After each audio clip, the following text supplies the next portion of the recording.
Hey everyone, in this video, I will show you how to buy Bitcoin on Cash App and send it to another wallet. But before we start, make sure to follow the video till the end and subscribe to the channel.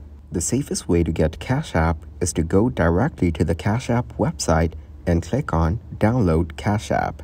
On the desktop app, you will see a QR code you can scan with your mobile device instead. Cash App is a mobile-first app, and the desktop app offers limited functionality, so you'll want to install the mobile app for iOS or Android.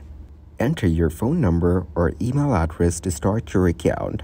You will receive a code by text if you choose a phone number login, or a code by email if you choose an email address login.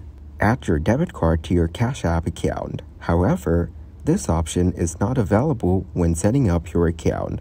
After setup, you can connect a bank account by clicking on your profile icon on the top right, selecting Link Banks, and then clicking on the No Card button, sending Bitcoin from the main payment pad. Thanks for watching. Make sure to like and subscribe.